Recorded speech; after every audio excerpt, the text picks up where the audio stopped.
Later on, they're going to do the hoopla. You remember?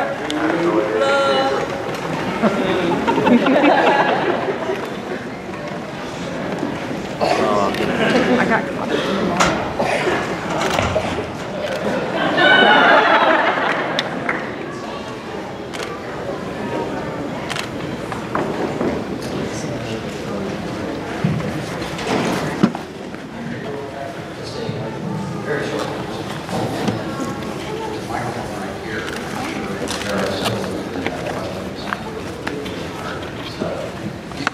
Started with stunts, and now you're doing feature stunts.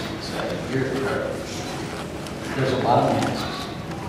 You don't see very much. Is that a choice that you're making consciously, or is it just like parts that come along and just keep going? I'm just too ugly to show my face, so that's parts that come along. I started off in martial arts as a kid. Pound and a high kid. You know, I remember 4 stories up, my mum and dad lived in the apartment up and down the road by fun. It was sorting that out. So my mum and dad realised that they got to send me to do something. So I started doing martial arts when I was 13. Bruce Lee was with my dad, and Jackie Chan inspired me to continue all the other stunts. So I wanted to do like Reynolds or the Fall Guy, the Naked. I wanted to like Rocky Balboa, like, you know, the Terminator, and so on. I went to martial arts just to be like the guys in the films. And then at the gymnastics club that I was training at in my early teens, there was quite a few stunt guys that would come down and train. And that opened my eyes to maybe I could become a stuntman.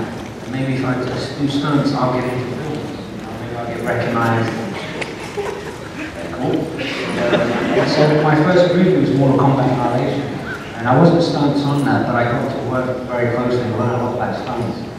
And because of the martial art background in gymnastics, I was able to use that for Darth Maul. So my audition was like through the stunt tour, but it was so like I never went to acting school or anything like that. I did drama school, I didn't go to a special school to do that.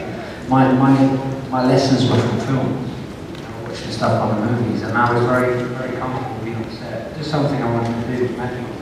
What was the audition process like for Darth Maul? I mean, how did you find out that the movie's coming, go looking for people, you go audition? What's that like? It was different from any other audition that I've done, because Mortal Kombat had to audition as a martial artist. So performing was something I was used to do. You know, we'd go to Malaysia, travel around the whole country, or China, eat these fantastic big. You sit down eating a big banquet, and then your master will tell you to go and demonstrate. You were the martial art guys from the UK, and they wanted to see these dudes from the UK doing Chinese martial arts. So I was very used to being put on the spot, demonstrating in a physical way. But for Star Wars, it was more of a gradual introduction. I sat and spoke to Nick Gillard. Because of him, he called me in. And then he liked all his, you know, I showed him my portfolio. This was before you had the DVD portfolio, you know, videotapes. Yeah, so I had all my headshots, all my different poses, my Van Damme, across 2 chairs, box with the top off, you know, when I had a 6-pack back then. And, you know, all the cheesy shots you would think that Hollywood would like, you know, one-handed handstands and stuff like that. And especially back in the 80s, those were not 80s, 90s, I'm not that old. Late 80s. It's style. Yes, the photographs and the poses. Yes. Yeah, the muscles and stuff. And I wasn't a muscular guy, it was whooshy, not big. Your legs like true trunks, but, you know, it wasn't about muscle. So, you know, I did things, because to have someone that paid $100 for someone to come and take a picture of you was a lot of money for me when I was a kid. And still is a lot of money for this. It was a big deal to do things like that, to get your portfolio out there. So Nick liked his talks, and he showed me ideas, and showed me pictures of Darth Maul, and he introduced me to the producers and the crew upstairs, and I was like, wait a minute, no one does this unless they like you. And I was asked to audition, and my audition verbally was really bad for Darth Maul, and to me it was. And then, because I was nervous, and I wanted the job and I wanted to do it. I didn't think I'd ever get it. Nothing like that would ever happen to someone like me, you know. And because of my physical side, that's one of the reasons why I got the job. And because I like it. When you got the word that you had been casting part, when did it hit you that you were going to have to put on the makeup? Well, I put the makeup on for a test fight and to show George the style of fighting that Nick wanted to show in the movie. And so for that whole week was my audition. So we rehearsed for 4 days and then I filmed it with the crew, a fight scene. And that was my audition tape. And then a few weeks later I got a call from Rick McCallum, who was the executive producer. And I was on my way to a martial art demo, and it was when we were trying to promote more wushu. It wasn't what wushu, no one knew what wushu was. I always had to say, this is what Jet Li does, this is what I do. And then we were going to an exhibition, and my teammates were following me because I was trying to do it in the area that I lived in, for schools and promote and stuff. And I get a call, and Rick McCallum goes, "Ray, what are you doing right now?" I said, "I'm on my way to a demo." She's driving. I said, "Yes, just pull over." So I pulled over, and then he tells me, "Oh man, you've got a part. On condition, I want you have to make sure you scare every single child in the world and everyone. You have to be bad, you have to be scary." I said, "Yes sir, I can do that. Yeah, I can do that." But something about the party, because when you go, I said, "I'm on my way to a martial art demonstration." "Okay, have a good one."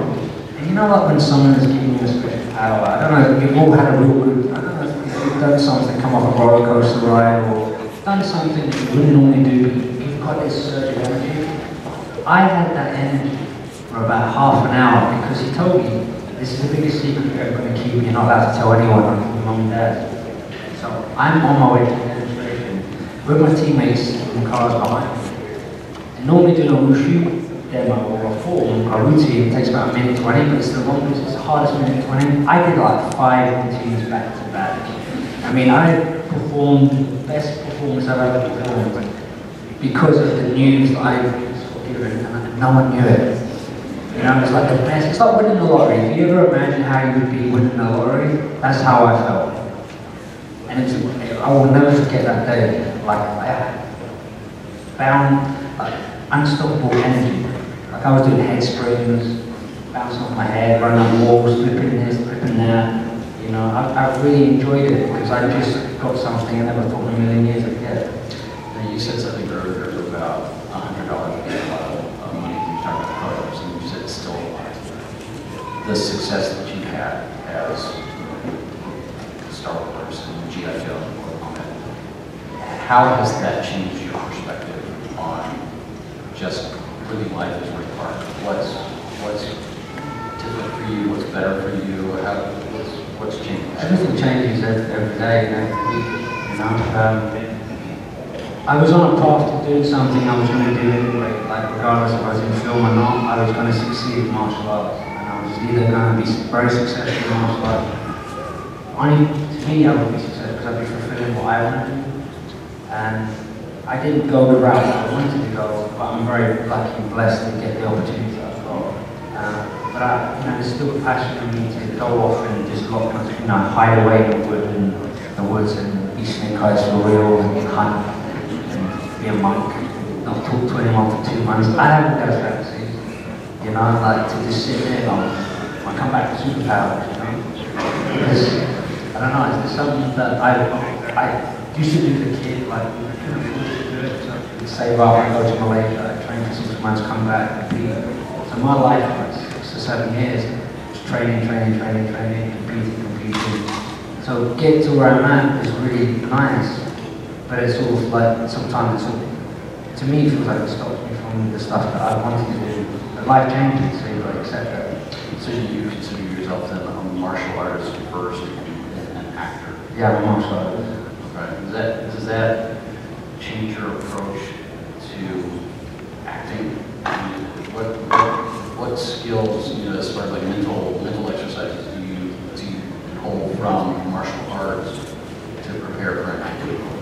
How do you mix it? Sometimes it can go, the discipline, the focus helps, but the energy of going into a competition, you're competing in world championships, nervous but excited at the same time.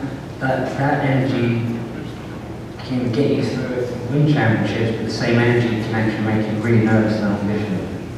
You know, it's controlling that energy, you know, so that's why I'm terrible at auditions, because when anyone's relaxed, you can do anything. You know, you think, you respond, when you know that you really want to do this part, the parts that I've got, you know, I seem to be in the moment. When I auditioned for Snake Eyes, I wanted it. So I went after it, I had a torn meniscus, I couldn't walk, I had to drop 10 pounds just to do this. You know, I was skiing anyway, but I had to really drop the weight in order for my bad leg to hold it. And I went and auditioned, but when you want something, you do anything. But I really wanted it, so I was in the moment. And then there's times when you do auditions, you're not in the moment. It's like, okay, I know I need to do this, but I need to get this to fulfill myself as an actor. But there's other things I want to do. There's things that I really want to do as a performer, like as a, you know, an actor, a martial artist. There's a lot that I can do for film as a martial artist that I haven't done yet. And I'm getting older, so it's a bit hard. So. You mentioned Snake Eyes.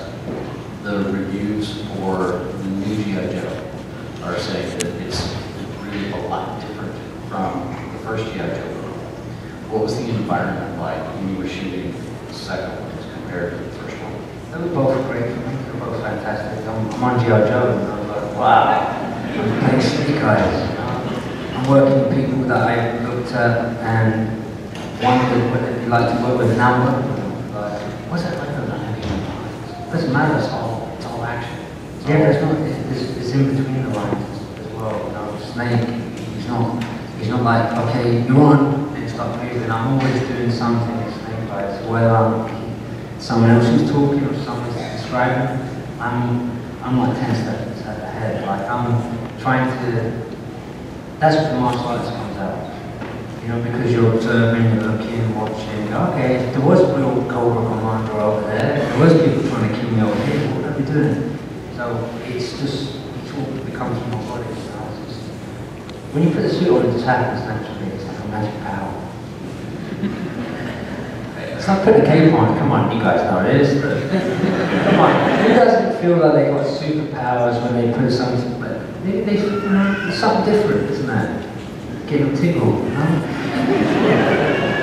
Some say yes.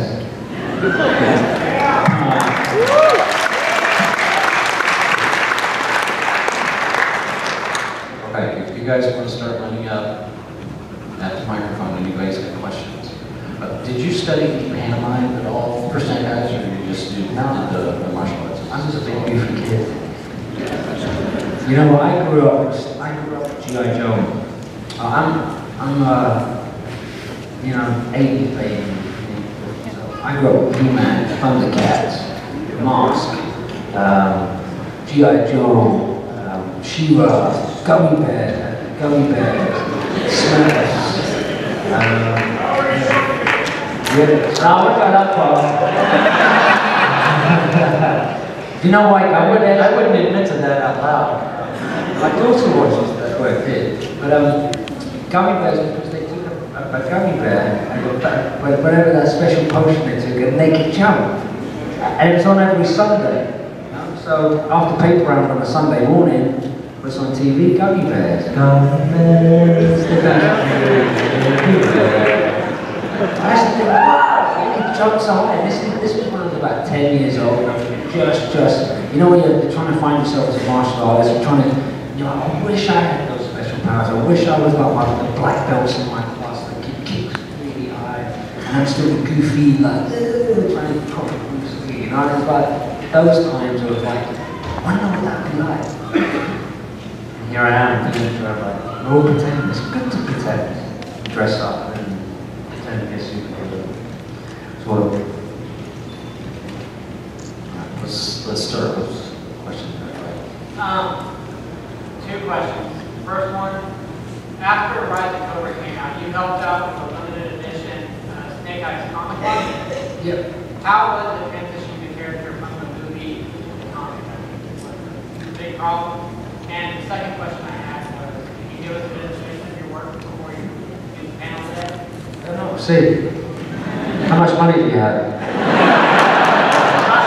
Because because I need some money to pay for my medical bills afterwards.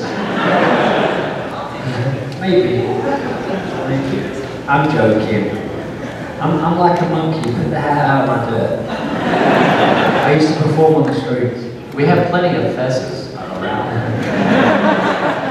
The comic book was my friend's idea, Kevin Van Hook. I did a movie with him, Slayer, where I played like vampire twins. And he's a big fan, he's a big writer too. And it was his idea, he approached me. And I was a bit skeptical, to be honest with you, because playing Snake Eyes, and then to write a story about Snake Eyes, I didn't want it to come across like egotistical, you know, like, hey, I'm Snake Eyes, I've done this, and I'm going to do this. But he said, look, because I wanted to explore writing and writing scripts and stuff, and he said this would be a good practice for you. So we sat down and talked about a couple of ideas, and I proved it. And I really got to give thanks to him. You know, he supported me in a lot of his ideas, and he just knew how I thought as well. So, and it's good. It turned out really well. I'm really proud of it. It's a good little comic. I thought it was great first. Thank you. Thank you. Anybody? You can put it down like Elvis if you want. Put it down to the side. You're right. I've seen Phantom Menace and I've seen G.I. Joe Rise of the Cobra. What was your favorite part, being Darth Maul or being Snake Eyes? Both. I like them both. Who would win between the two? Who would win between the two? Depends on what's planned. You know, like, I always, whereas for Snake Eyes I got to do things I never got to do for Darth Maul. And when I played Darth Maul, deep down there was a ninja there. You know, because I'm a martial artist, but I always wanted to be a ninja. I always wanted to do ninja stuff, and I watched all the ninja movies, and I was always like ninjas that were in purple or white or blue. And they're the bad ones, you know? And they're the ones to watch out for. And so I grew up ninja stuff. Like most of the weapons that I used to buy without mom and dad knowing, like the wooden stuff, were ninja weapons. And then I got into Chinese martial arts and it's different. So to play Snake Eyes, I sort of relived my childhood. I get to sort of, with Darth Maul, without Darth Maul, there'd be no Snake Eyes, for me. I always say that Darth Maul's underneath the helmet. So if you look at a picture of Snake Eyes, the new Snake Eyes, Darth Maul's inside. That's why you're going to see it. That's the next mashup action figure, I can see it now. Really cool. Thank you. Thanks, buddy. Hi. My question is, you played Darth Maul and Snake Eyes, both movies that integrate a lot of CGI and visual effects that are added in post-production. Do you think that affects your performance, being a physical type factor? And how do you kind of play into that? No, it doesn't, because all of the stuff that I do is live anyway, it's all real. So the fighting is all happening, the guns are shooting blanks. So everything, the only things I have to imagine is, okay, there's a droid over there. Okay, there's a soldier. You know, so you're told where your eye line is. And that's, if you imagine something, if you're doing something and you have to say, like, imagine something and you just rehearse it, you go through it. But the action stuff is all real anyway, so the CGI never affected the performance. On Star Wars we had, imagine these walls were blue, they weren't real, but the floor and the chair was. You know, like my speeder wasn't real, it wasn't the way it was, so I had to imagine being on a massive Harley Davidson. And so you see me get on, I'm like, okay, I've never ridden the bike before, this is what I think a BMX would be like with wide handlebars. You know? Because it was just like a horseshoe. I had to sit on this blue box, so I had to sort of sit there like that was when I had to imagine, stuff like that. Or the droids coming out of the spaceship and I'm looking at them, you know, like, okay, people say, okay, and then these two little droids, probes coming out, and I look at them, they go over there. So in my mind, I'm going, okay, they're looking at me, there, and then I go over there, and I'm telling them to go over there. That's it, it's just... Yeah, choose your imagination. Yeah, thank you. First off, I gotta say I approve of being ninjas, and I want to see them in the movie at some point in time. But I also have the Evil purple ninjas. going back a couple comments back. Are you ever? Yes, sir. But I've seen you in a number of really wonderful roles, but I can count the number of lines that I've heard you speak on one hand.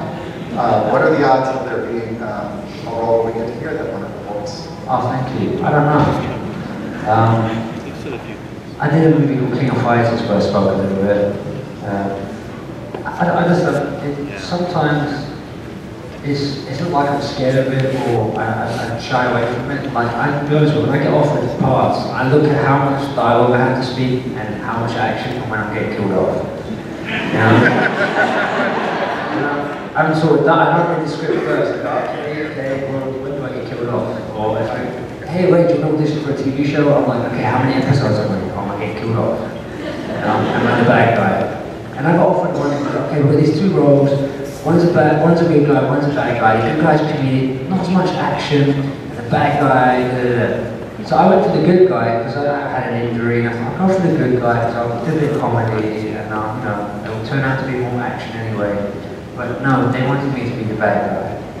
So I'm like, why offer me the good guy and the bad guy role in the first place? So I don't mind being a bad guy in films because as I got older, I realized that anything I can do, like I really enjoy working in front of camera, regardless of like how much you get paid. Because sometimes that stops you from taking a role. If it's a role that I'm going to have fun, I'm going to put like creature effects on, I'm going to do something that you will remember. Because what influences me now is that when you come up and say, hey man, I loved you Fanboys, or this was good, I remember that and it sticks with me. So when I'm on set, I think of the times of what the compliments I've had and the time that you've put in to support me. Then I go, you know what? This is I'm doing this for the fans too. You know, like this will be nice to do and see if anyone notices. And you know, so it's not just for me to do. It's not just doing something to climb a ladder or get a paycheck. It's nice if you do get a nice paycheck, but it's nice if you roles that you really enjoy it. And most of the stuff I've done, it's not always because of money, it's because I really want to do it.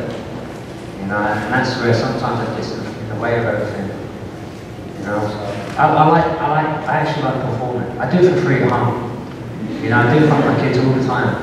I'm dressing up, I put my Charlie Chaplin outfit on, I'm goofing around, people silly, or something silly. Thank you. You're doing good. Doing good. Good. Okay, I had two questions. My first question is, when you look at the replays of the films and movies you've done where you do like stunts like kicks or any type of martial arts moves, and like it's supposed to throw the audience like, ooh, ah, are there moments where you're like thinking like, man, that was either really uncomfortable or hard to do? And the second question is, what is the most uncomfortable costume you've ever worn? The one I'm wearing now? You know what, I've never worn anything like the Snake Eyes costume before. Anything, any jobs I've done. Like the Darth Maul, the clothes was heavy. So when we were doing desert fights, it was challenging to have those big long sleeves. So I was really happy to get rid of the clothes at the end. And for Toad, the costume is different. I was chainmail and boots, and so I had to adapt and make it part of the character. And then for Snake Eyes, I'd never worn a rubber latex suit before. And so that was, you're like, okay, they're recording me because they know, they think I'm good, and I've got to prove that I'm good. And now with the suit on, I've got a gun, I've got all this, I'm like, how am I going to do this? You know, so then you have all these challenges, and then you just clean your mind and do it, and it happens. And then you don't even think about what you're wearing anymore. And even with the vision, with the goggles, I just see it as I'm wearing sunglasses. I wear sunglasses at home when I'm training, so what's the difference? You know, it's like, so that's what I do. Your mind is so powerful sometimes. You worry about what's on you. If you think about like you've got a big Uzi on your side, you've got to jump. You think of safety, but then once you're in the moment, you don't even think of anything. You just get it done. And then you become that character for 6 months.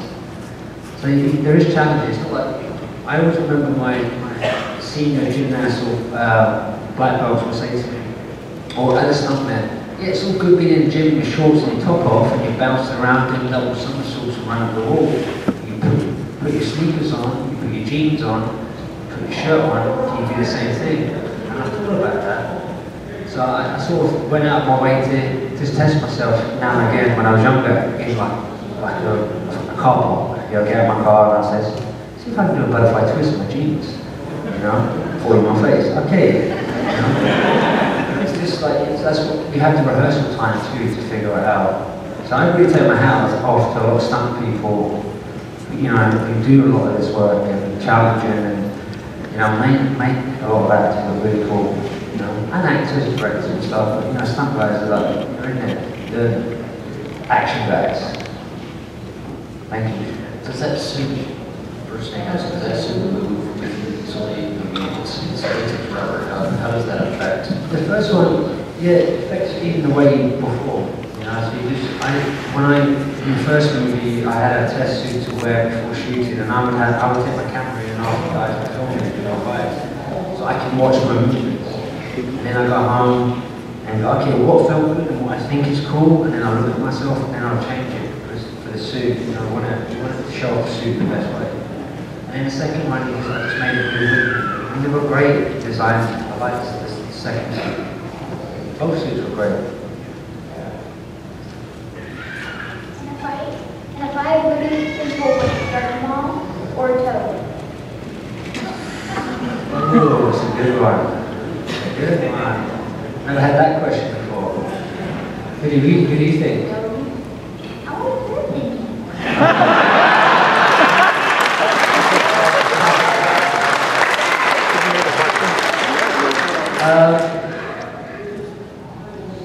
I don't think any of them would win. Yeah. It'd be like Superman fighting Superman. Sorry. Let me do this. One of them has crystal. Good question. I like it. Thank you. You are a Jedi.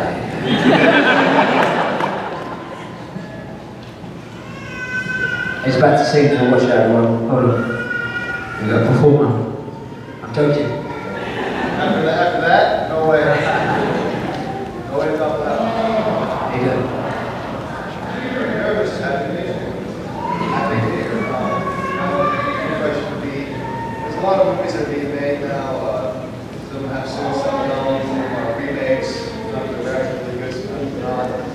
If you could choose like a favorite film that's being remade or being made, or you've heard about, or something that you like that would be made, what film would it be, and what role would you want to be in? Do you want to be the good guy, or do you want to be the bad guy, and be the one that has to?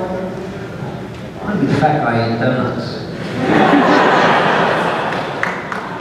Certainly, I don't think everyone's jaw dropped. That's a good question. I haven't, you know, when I was younger, maybe 5, 6 years ago, I used to think about what movies I could do and do better and stuff. I haven't thought of any recently. I've just thought of the ones that are in my head. I have these ideas for movies, some for other actors to play, some for me to have a cameo. But it's just pursuit, it's just get hooked through that. Like, yeah, they're great ideas to me, but whether it happens or, you know. So I'd like to relive some of the stuff I've done. I'd like to play company. I'd like to come back. I never saw a body, you might be alive. Yeah, I was screaming all the way through. If you watch the first X-Men and they go, yeah. But yeah, I'd like to come back as Toad because that's a character that can be really stupid and crazy and off the wall and just try and play with some stuff that I can get away with, you know, like that's Toad. And of course Darth Maul, you know. I don't think anyone's done 2 double-bladed lightsabers before. Imagine everyone saw that picture, that's all anyone wanted to see. Yeah. I'd like to come back and do it again. Like, it'd be nice to play Darth Maul. And I would do the shirtless Darth Maul, tattoos on the body.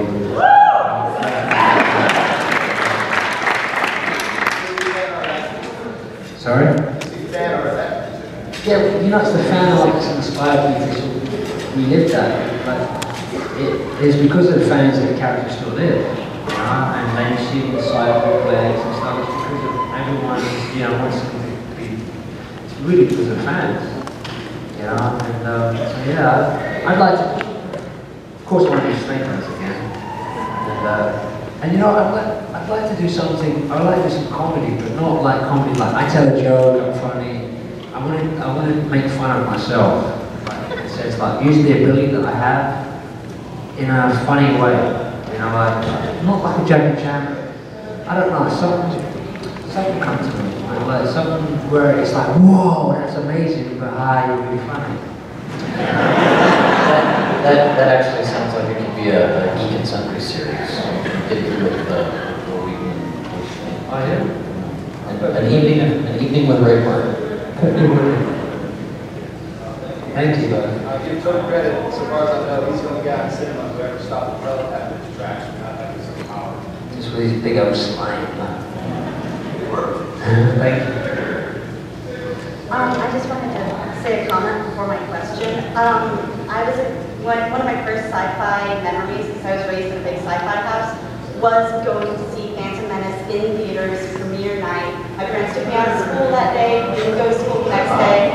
It was a big event for my family and friends, and you did scare me, sir. I was probably like 5 or 6, and I was scared of my parents. Sorry. So that's one of my questions. The question is, were you part of the fandom, like G.I. Joe? Did you really like G.I. Joe? Did you really like X-Men? Did you really like Star Wars before you got into those movies? How did it feel, if you were being a fan going into those movies? No, I was a fan of all of them. Like, I had no choice but to like Batman, Superman, Spider-Man, the Hulk. I had wallpapers of Superman, I had shampoo, I had hairbrushes of Superman, Batman toys.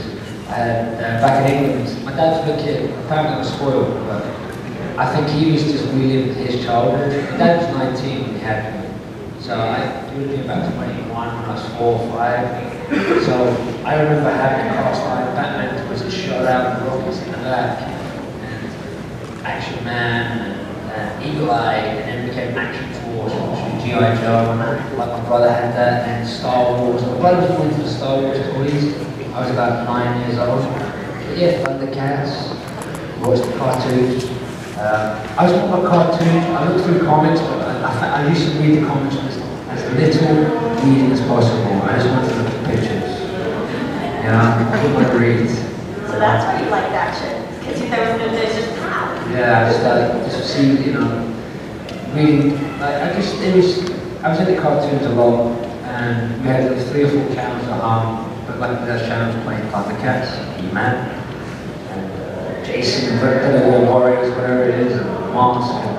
So there was a lot of that stuff at home. And then my dad, the first big movie I saw, big coloured movie. Like we used to see black and white movies on the Saturday matinee. My cousin used to take me when I was a kid. In Scotland it was a little bit different. We didn't have the technology over there then. Those were things about 6 months later in London. But when I moved to London, when George released Empire Strikes Back, they showed me in Hulk first. So I remember my dad taking me when I was 7, 8 years old, and that was his first 2 movies I saw. So Star Wars inspired me. You know, like I was into Kung Fu movies and magic and ninjas and some cartoons. That was a movie that made me think, you know what, I want to be able to have a Yoda on my back and do a handstand. I want to be able to do a front somersault over a swamp. So that inspired me to do gymnastics. And I wanted to do gymnastics because of Luke Skywalker doing handstands with Yoda, front somersaults. And then it just all fell into place with martial arts. And then Superman was the second big movie I saw on the big screen. And so yeah, I grew up as a big kid. You know, I'm into action and stuff. So that's why all of the stuff that I do, really, I'm sort of reliving my childhood. Maybe it's given a chance to do it. Thank you. Thank you.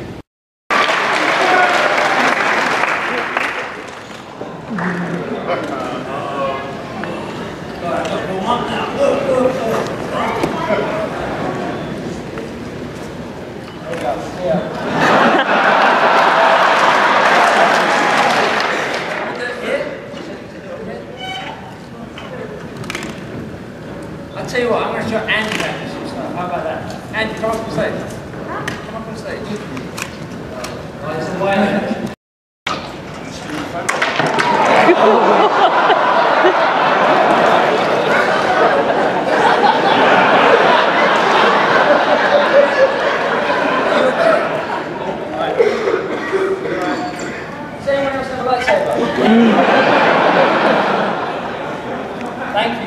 Maximum time. I actually brought mine in half the other day.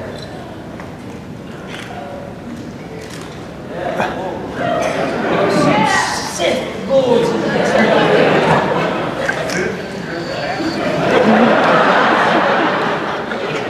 Imagine if I'd cycled today.